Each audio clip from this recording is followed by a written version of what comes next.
Jesus estava ali no Monte das Oliveiras, pronto para voar para o céu, ser arrebatado para o céu, ser levado para o céu. E ele disse uma palavra final de suprema importância. Ele disse: recebereis poder. Fale depois de mim: recebereis poder ao descer sobre vós o Espírito Santo, e sereis minhas testemunhas, tanto em Jerusalém, como em toda a Judeia e Samaria, e até os confins da terra. Fala três vezes, até os confins da terra, bem alto. Fala, 1, 2.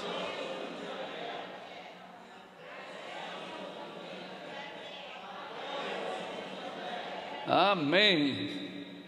Então essa é a proposta de missões, até os confins da terra, levar o Evangelho até os confins da terra. Quem que é essa pessoa que está falando essas palavras tão importantes? Um homem chamado Jesus, filho de Maria, 33 anos, 40 dias atrás havia sido crucificado, e ao terceiro dia ressuscitou e ficou mais um tempo na terra, falando com os discípulos, ensinando os discípulos, e agora está na hora dele subir para o céu. É esse homem que está falando. E qual a origem desse homem? É muito interessante que o início do Evangelho de Lucas fala assim da origem desse homem.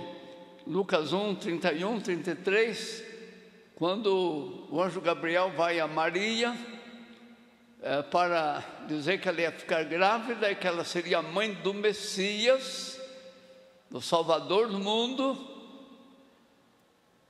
e faz uma porção de promessas e diz que essa gravidez, esse bebê, seria um homem poderoso. Disse, ele é o descendente de Davi, prometido no Velho Testamento, que Deus daria um descendente a Davi, que se sentaria no seu trono, o trono de Davi, e que o reino dele não terminaria.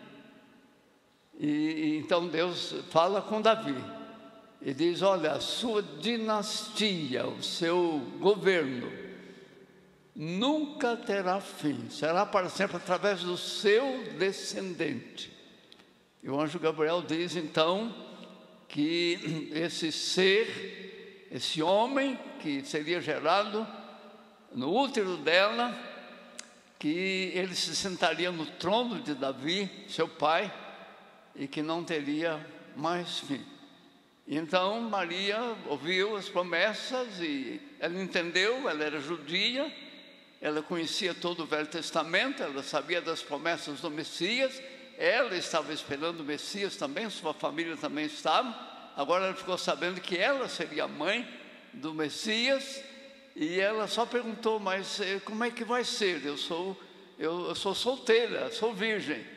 E o anjo disse: olha, o Espírito Santo vai descer sobre você e vai provocar uma gravidez.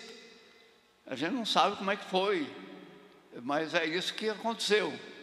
E então ela ficou grávida, 9 meses, o bebê nasceu, como todo outro bebê nasce, e teve a sua infância, adolescência, juventude, chegou a ser homem feito. E então,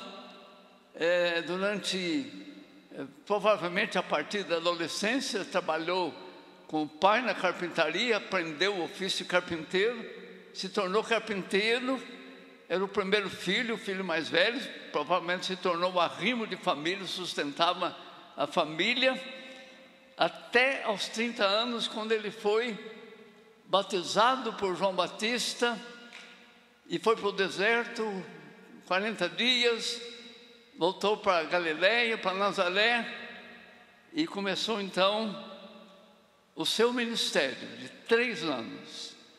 E nesses 3 anos ele trouxe uma revelação tremenda sobre Deus.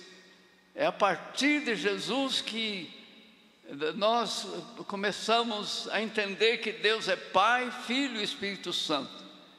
Que Deus se manifesta em trindade, Deus Pai, Deus Filho e Deus Espírito Santo. E então que o Deus Filho, que é o Logos, que é a palavra, e a Bíblia diz que Deus fez todas as coisas através da palavra, através do Logos, através do Filho. Então, é que o Logos se tornou carne. Como é que o Logos se tornou carne? Não é que ele foi transformado em carne. É o mistério da encarnação. Não é que o Logos, a palavra, o Deus Filho se transformou em carne, mas que ele se encarnou. A palavra é encarnação. E em quem que ele se encarnou? Nesse homem gerado pelo Espírito Santo no ventre de Maria. Então o Logos se encarnou. Então agora ele passou pela morte, pela ressurreição. Quando ele ressuscitou, ele recebeu um corpo glorificado.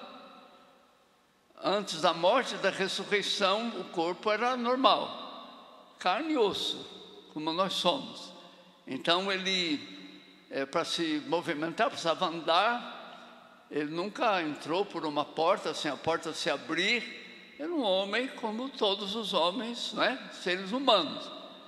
Mas na ressurreição, ele recebeu o corpo glorificado. Corpo humano glorificado. É o corpo humano, continua sendo humano, só que é glorificado. Então é por isso que ele podia entrar na casa sem a porta abrir.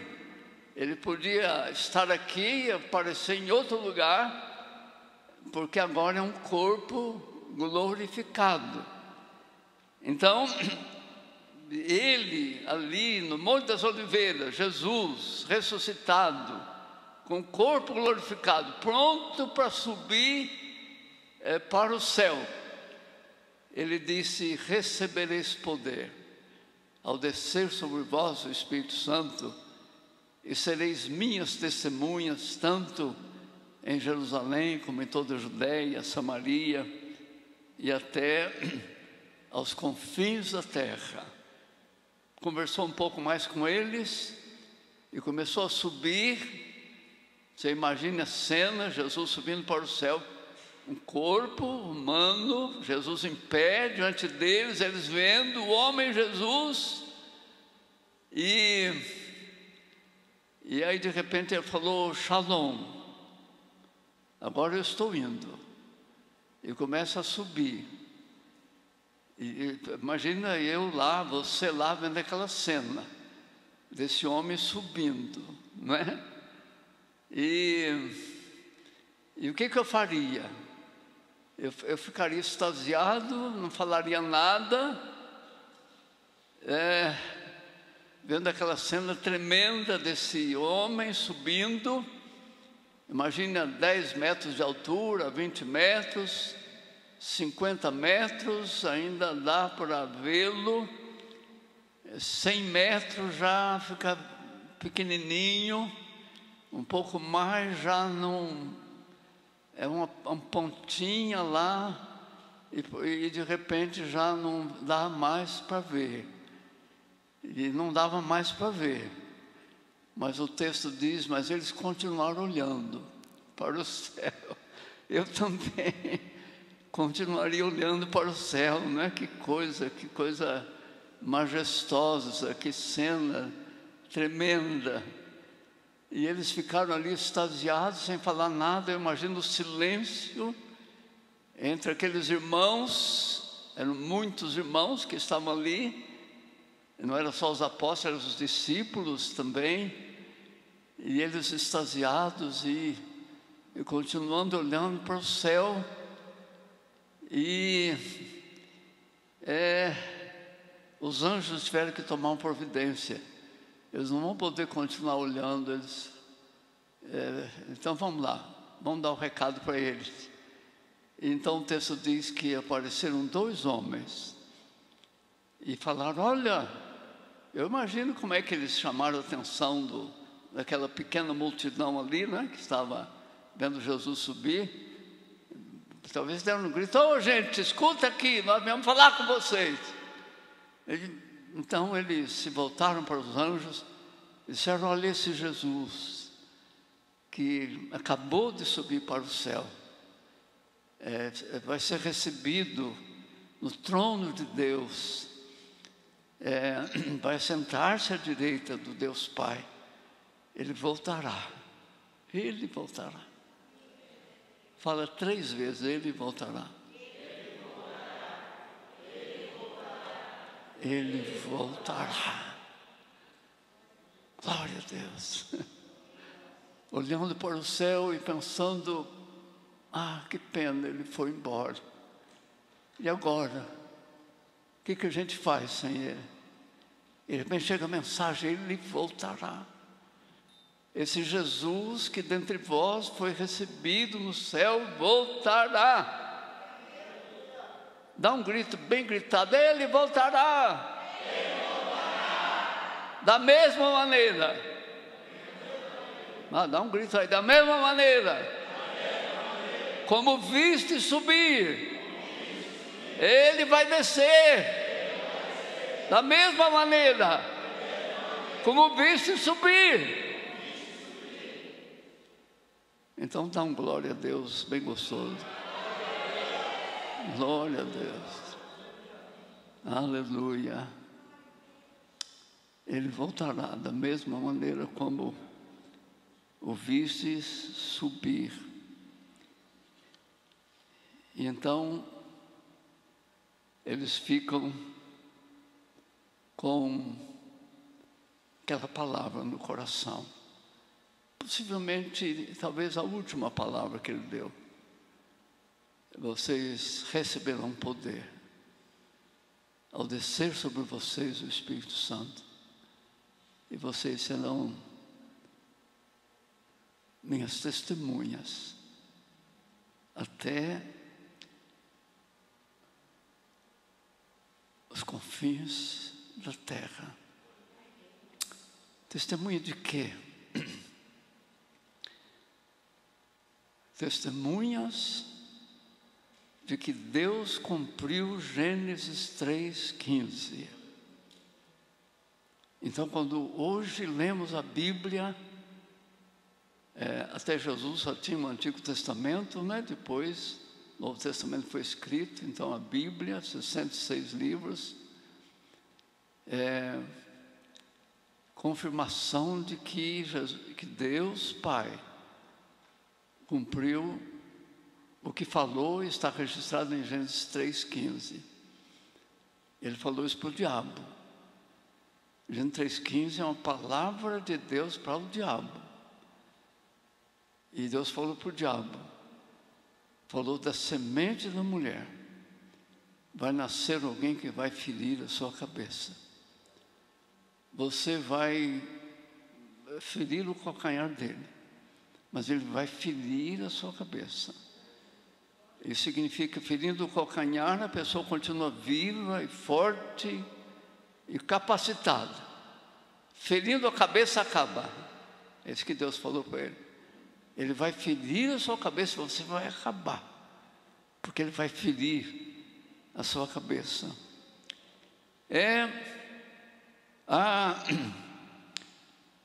Ser testemunhas do que Jacó falou para o seu filho Judá. Você lembra que Jacó, neto de Abraão, Gênesis 49, ele estava para morrer, chamou os 12 filhos, é daí que vem as 12 tribos de Israel, e ele profetizou para cada um dos filhos depois de profetizar para cada um dos filhos, ele morreu, Jacó. E quando chegou a vez de Judá, filho chamado Judá, então foi uma profecia muito especial para Judá, uma profecia muito além do que ele profetizou para... Os outros filhos também receberam profecias boas, mas Judá recebeu a pérola. E ele então diz para Judá, ele diz assim: Judá é um leão novo. Como um leão, ele se levanta. O cetro não se apartará de Judá. O que é cetro? Cetro é símbolo de governo, de reinado. É isso que Jacó estava dizendo. Judá reinará. Judá reinará. O cetro não se apartará de Judá, nem o bastão de comando de seus descendentes, até que venha Siló. Fala Siló. Fala mais uma vez, Siló. Talvez na sua Bíblia esteja escrito um pouquinho diferente. Talvez na sua Bíblia esteja escrito assim: até que venha aquele a quem as nações obedecerão. Mas a edição revista e atualizada do Bíblico do Brasil coloca Siló. Até que venha Siló, e a ele as nações obedecerão. Obedecerão Siló. De quem que ele está falando? Ele está falando daquele prometido em Gênesis 3,15, falado para Satanás, a semente da mulher. Um homem nascido da mulher vai ferir a sua cabeça. E então, a partir dali, o povo de Israel sabia que o Messias viria da tribo de Judá. Mas mais tarde, Deus fala para Davi, através do profeta Natã. Davi, Deus mandou uma mensagem. Mandou dizer que vai surgir um filho seu, que vai sentar-se no seu trono. E o reino desse filho seu não terá mais fim. E aí Deus manda, através de Natã, dizer: Davi, a sua dinastia será para sempre, não terá mais fim. Você se lembra quando Jesus curou o cego de Jericó? O cego de Jericó era um judeu que conhecia a Bíblia, conhecia essa passagem. Um judeu que, apesar de não ter visto Jesus, era cego, ouviu a fama, certamente chegou à conclusão de que ele era o Messias. E de repente Jesus passou por Jericó, aquele cego que estava sentado, cego judeu que já sabia. E quando ele ouviu o barulho, muita gente passando, ele perguntou: o que está acontecendo? Aí alguém falou: é Jesus está passando. Ele não teve dúvida, ele começou a gritar. Ele disse: Jesus, filho de Davi. Porque o judeu sabia que o Messias seria filho de Davi. E foi isso que o anjo Gabriel disse para Maria: o homem que vai nascer de você é o descendente, é o prometido para Davi.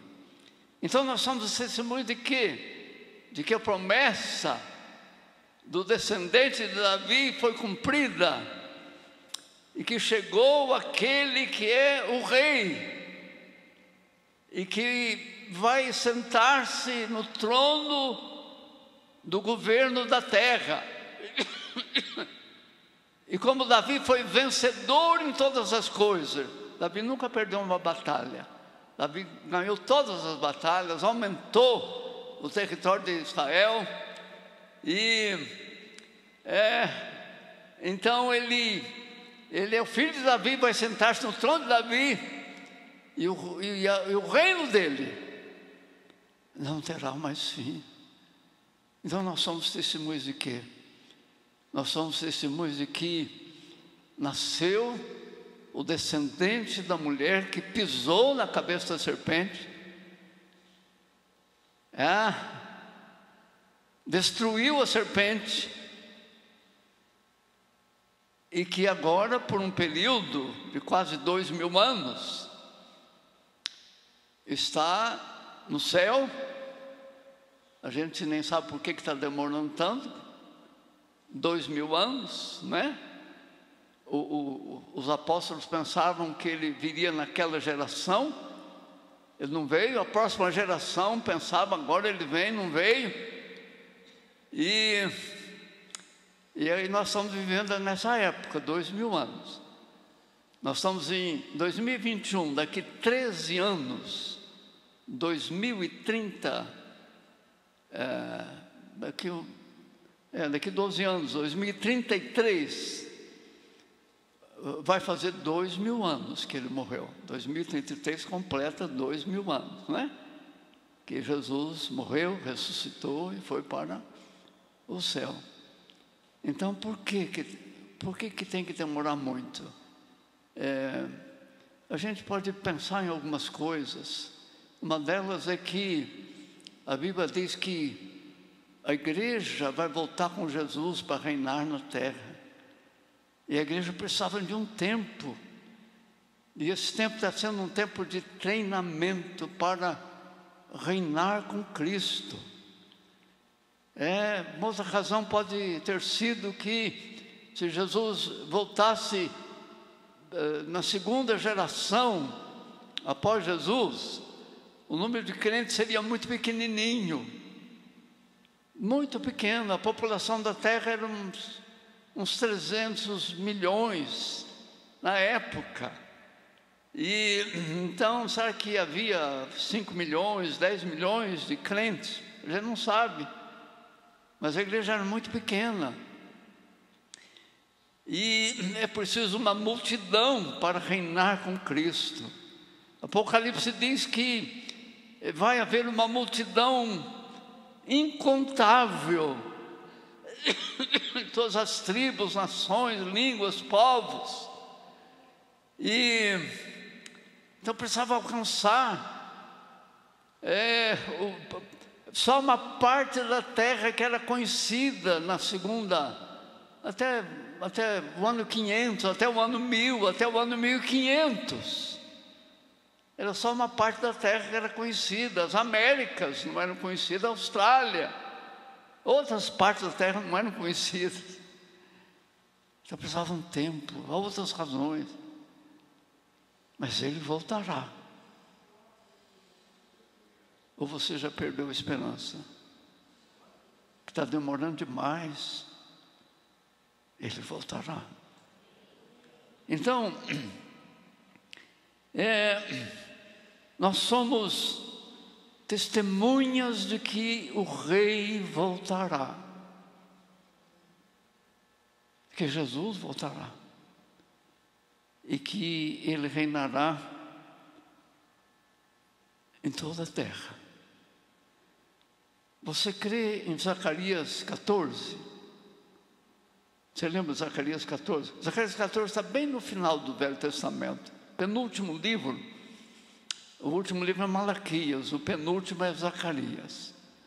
O livro de Zacarias termina com uma profecia da volta de Jesus. Provavelmente Zacarias não entendeu bem. A Bíblia, Pedro diz que esses homens do passado, eles faziam um esforço para entender como seria. Certamente o profeta não entendeu quando ele profetizou que o Messias nasceria de uma virgem. Como é que é possível nascer alguém de uma virgem? Possivelmente ele não entendeu.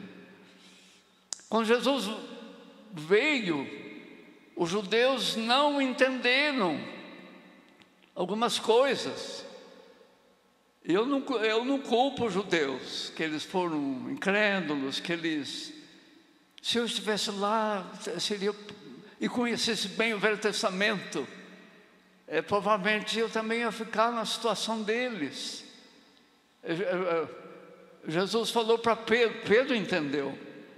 E Jesus falou, mas não foi a carne nem o sangue, foi o Pai que revelou para você. Só com uma revelação especial.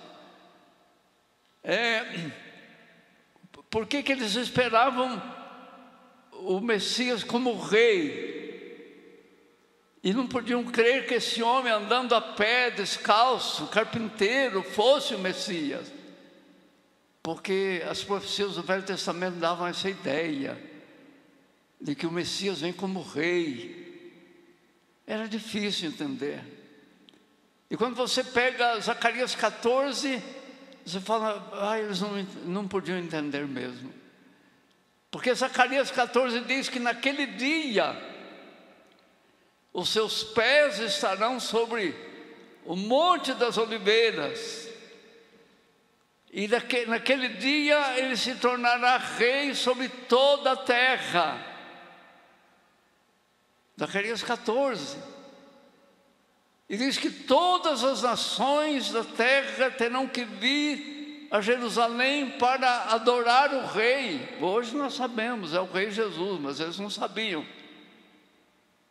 E que aquela nação que não for Jerusalém não vai chover sobre aquela nação.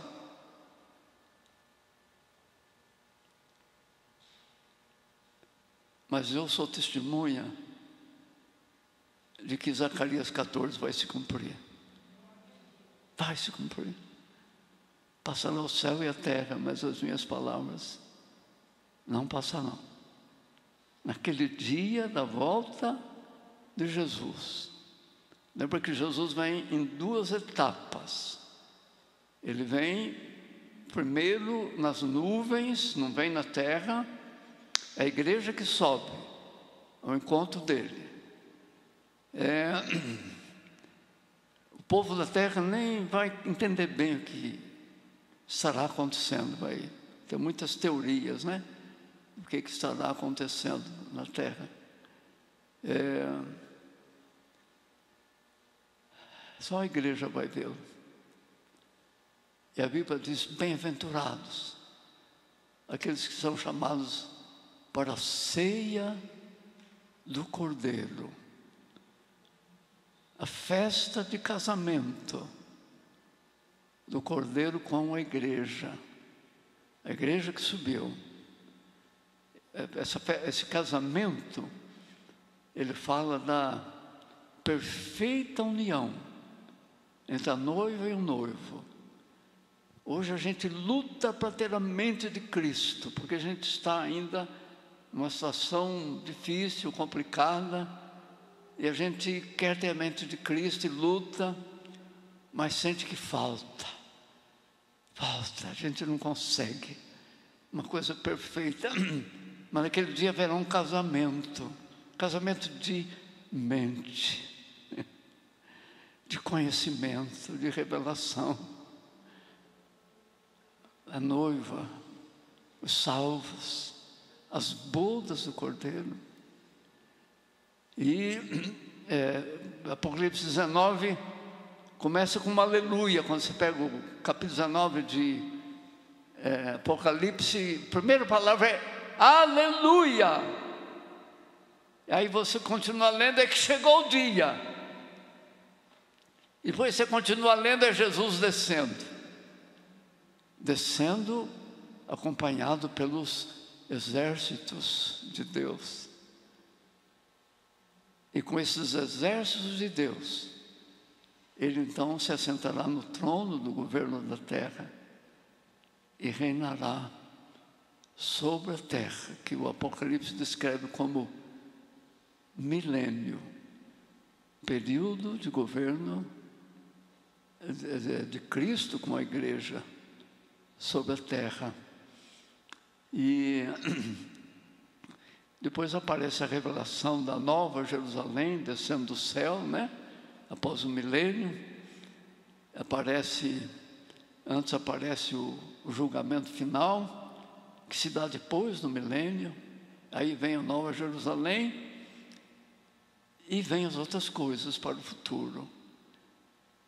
Mas Romanos 8 diz que nós somos herdeiros de Deus e co-herdeiros com Cristo. O que Jesus herdou? O universo.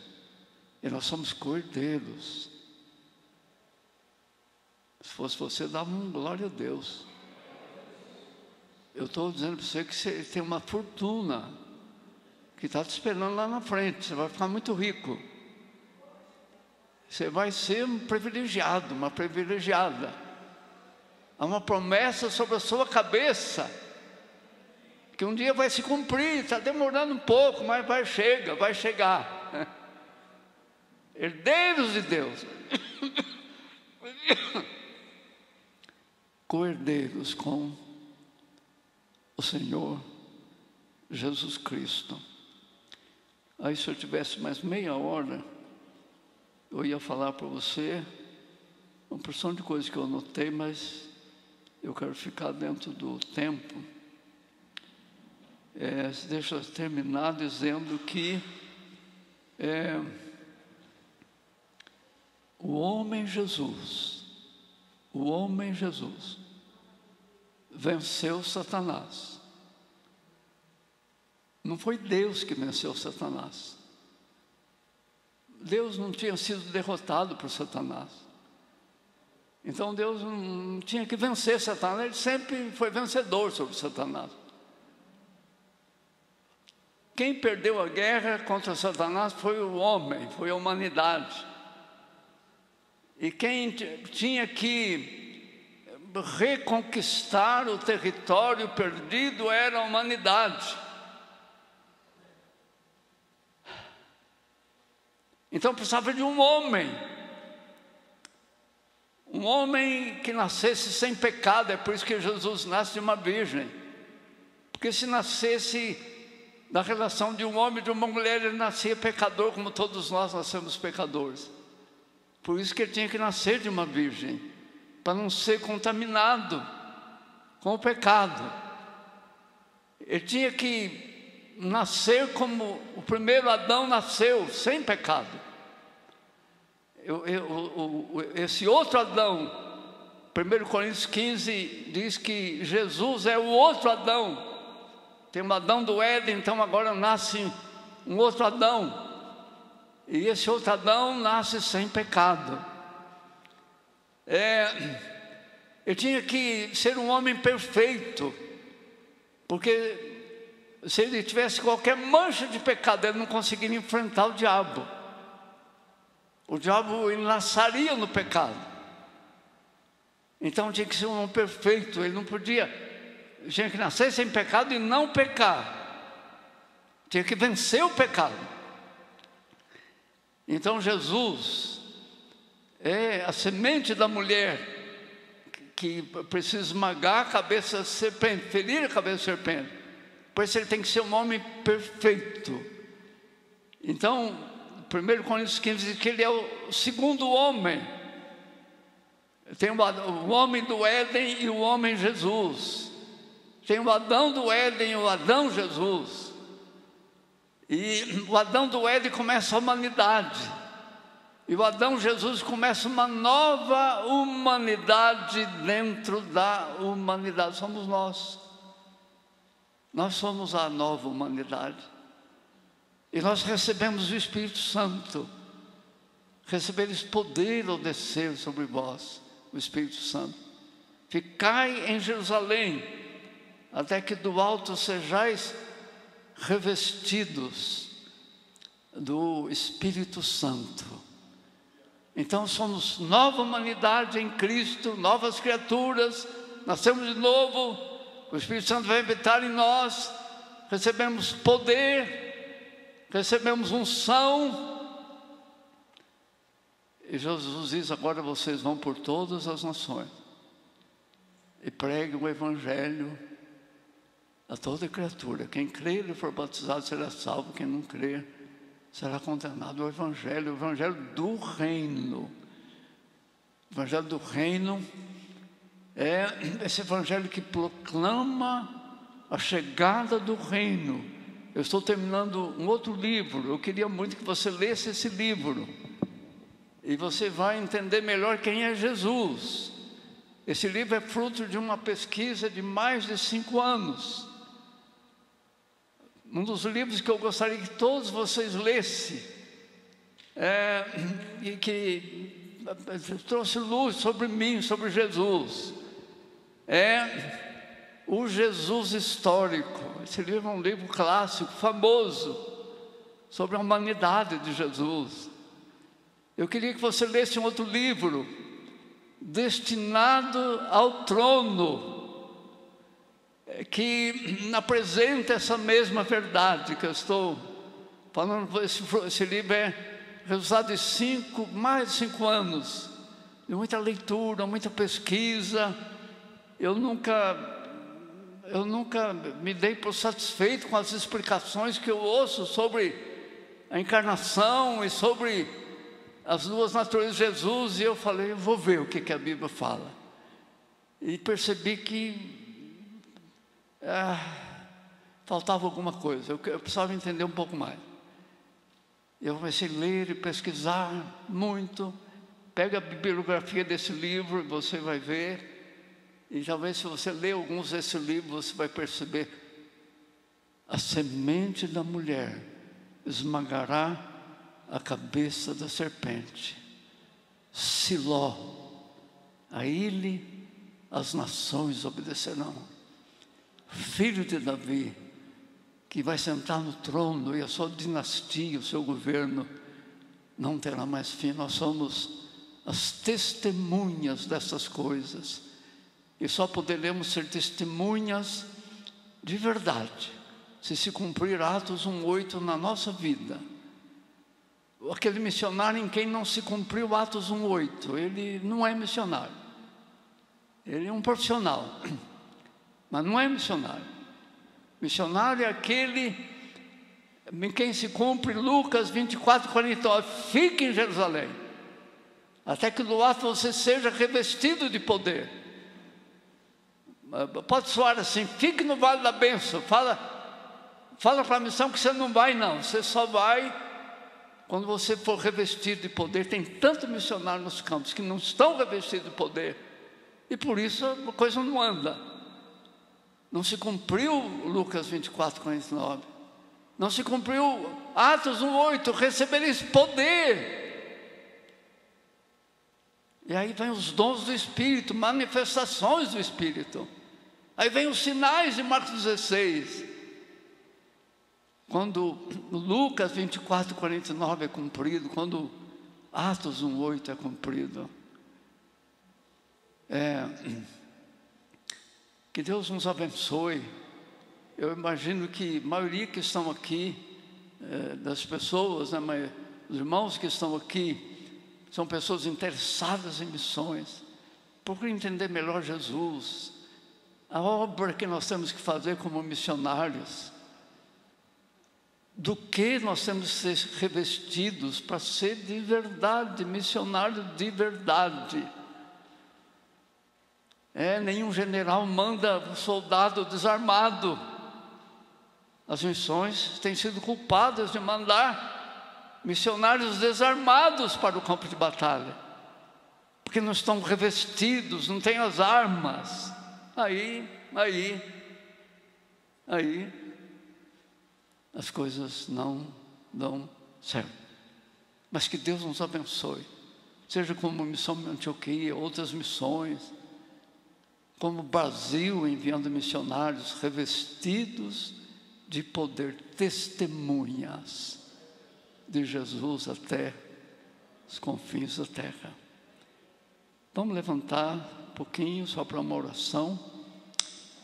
Ó Deus, ajuda-nos a assimilar, meu Deus, aquilo que o Senhor tem para nós, e aquilo que é proposto para a minha vida e para a vida dos meus irmãos que estão aqui nesta conferência, aqueles que estão em casa, participando em casa dessa conferência.